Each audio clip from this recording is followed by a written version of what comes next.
This might be better. Worldly Philosophers by Robert L. Heilbronner. The lives, times, and ideas of the great economic thinkers. All right, let's see here. This is a book about a handful of men with a curious claim to fame.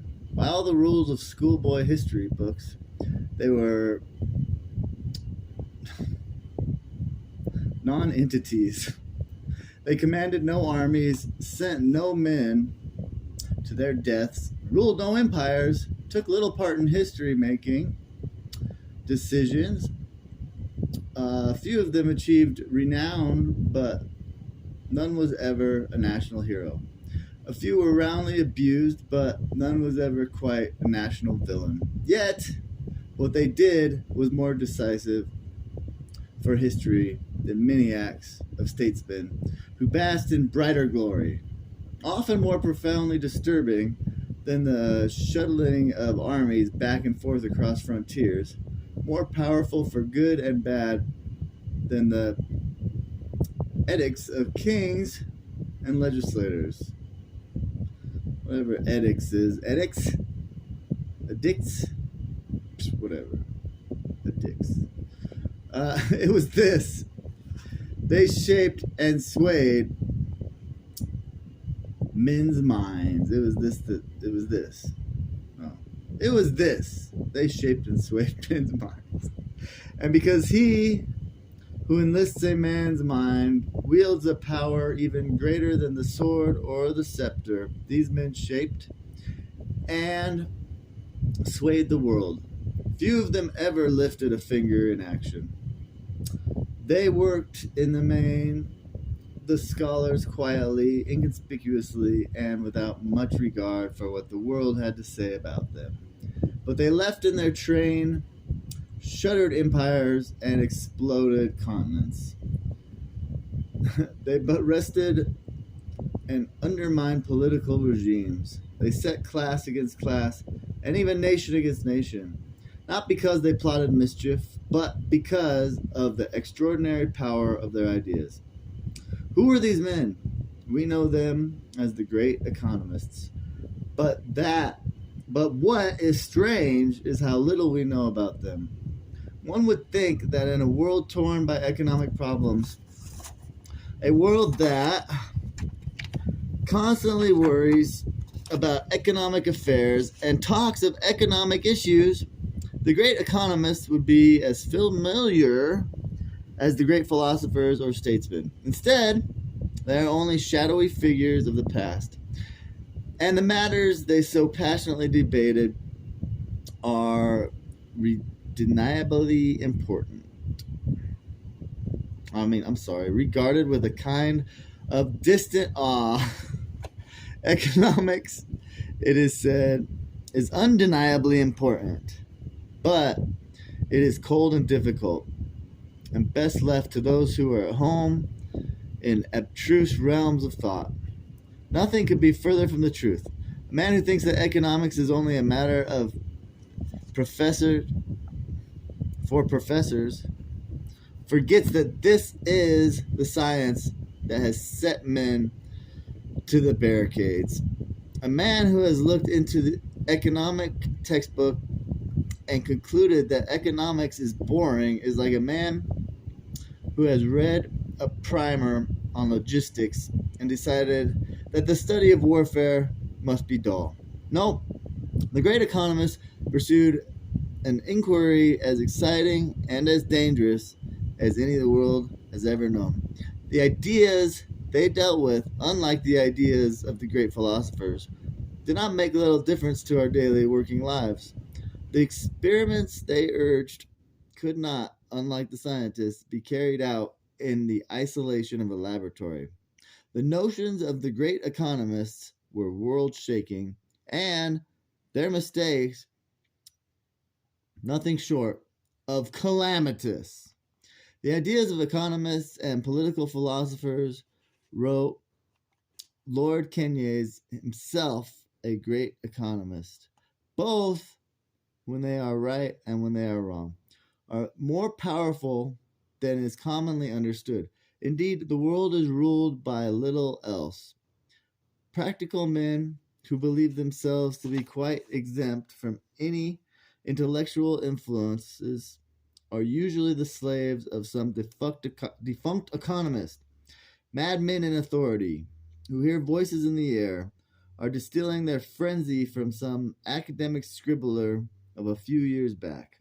I am sure that the power of vested interests is vastly exaggerated compared to the gradual encroachment of ideas.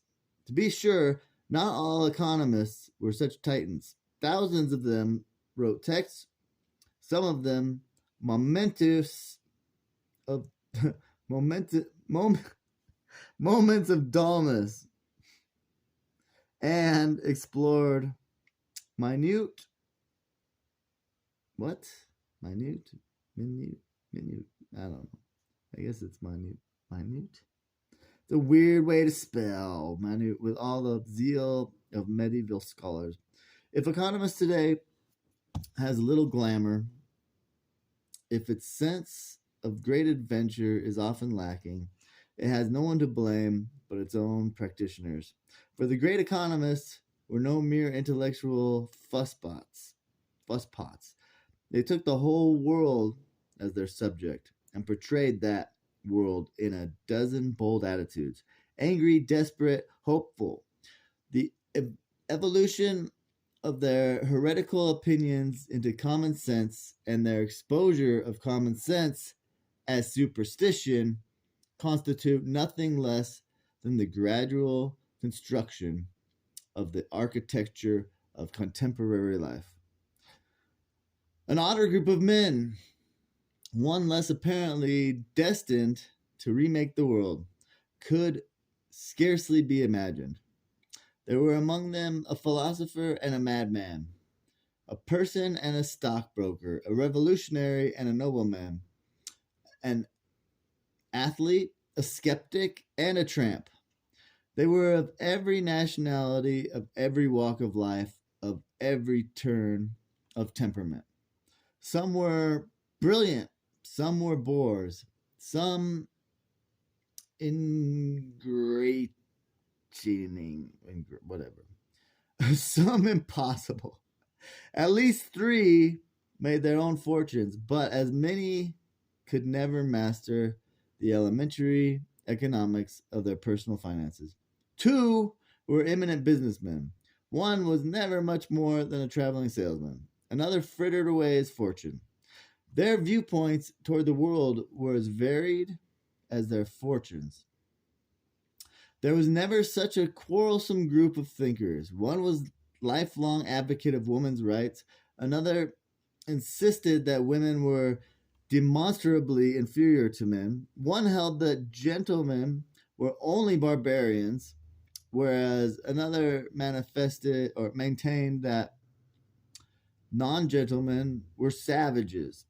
One of them, who was very rich, urged the abolition of riches. Another, quite poor, disapproved of charity. Several of them claimed that with all its shortcomings, this was the best of all possible worlds. Several others devoted their lives to proving that it wasn't. All of them wrote books, but a more varied library was never seen. One or two wrote bestsellers that reached to the mud huts of Asia. Others had to pay to have their obscure works published and never touched an audience beyond the most restricted circles. A few wrote in language that stirred a pulse of millions. Others, no less important to the world, wrote in a prose which then, as now, fogs the brain. It was neither their personalities, their careers, their biases, nor even their ideas which bound them together. Their common denominator was something else, a common curiosity. They were all fascinated by the world about them, by its complexity and its seeming disorder, by the cruelty which it so often masked in sanctimony, and the success of which it was so often unaware. They were all of them absorbed in the behavior of their fellow man. first as he created material wealth, and then as he trod on the toes of his neighbors, to gain a share of it. Hence, they can be called the worldly philosophers, for they sought to embrace, in a scheme of philosophy, the most worldly of all man's activities, his drive for wealth. It is not perhaps urging or more important, or, but there is no more intriguing, Jesus, all right, intriguing or more important one. Who would think to look for order or design in a pauper family and a specular breathlessly awaiting room, or seek consistent laws and principles in a mob marching in a street and a greengrocer smiling at his customers? Yet, it was the faith of the great economist that just such seemingly unrelated threads could be woven into a single tapestry. At a sufficient distance, the milling world could be seen as an orderly progression, and the tumult resolved into a chord. A large order of faith, indeed, and yet, astonishingly enough, it turned out to be justified. For once the economists had unfolded their patterns before the eyes of their generations, the pauper and the speculator, the greengrocer and the mob were no longer incorrigious actors,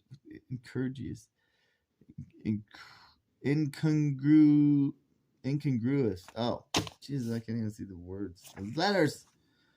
Incongruous actors inexplicitly thrown together on a stage, but each was understood to play a role, happy or otherwise, which was essential for the advancement of the human drama itself. When the economists were done, what had been only a humdrum or chaotic world became an ordered society with a meaningful life history of its own. It is this search for the order and meaning of social history that lies at the heart of economics. Hence, it is the central theme of this book. We are embarked not on a lecture tour of principles, but on a journey through history shaping ideas. We will meet not only Pedgorcus, I don't know what the word is really, but many paupers, pedigrees. That's pedigrees on our way. But many paupers, many speculators, both ruined and triumphant. Many mobs, even here and there a grocer. We shall be going back to rediscover the roots of our own society in the welter of social patterns which the great economists discerned. And in so doing, we shall come to know the great economists themselves, not merely because their personalities were often colorful, but because their ideas bore the stamp of their originators. It would be convenient if we could begin straight off with the first of the great economists, Adam Smith himself. But Adam Smith lived at the time of the American Revolution, and we must account for the perplexing fact that 6,000 years of recorded history had rolled by, and no worldly philosopher had yet come to dominate the scene. An odd fact. Man had struggled with the economic problem since long before the time of the pharaohs, and in these centuries he had produced philosophers by the score, scientists, political thinkers, historians, artists by the gross, statesmen by the 100 dozen.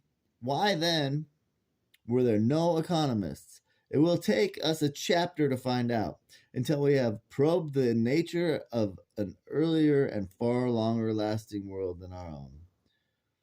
A world in which an economist would have been not only unnecessary, but impossible. We cannot set the stage on which the great economists may take their place or places. Our main concern will be with the handful of men who lived in the last 2 centuries. First, however, we must understand the world which preceded their entrance, and we must watch that earlier world give birth to the modern age, the age of the economists, and all the upheaval and agony of a major revolution. All right.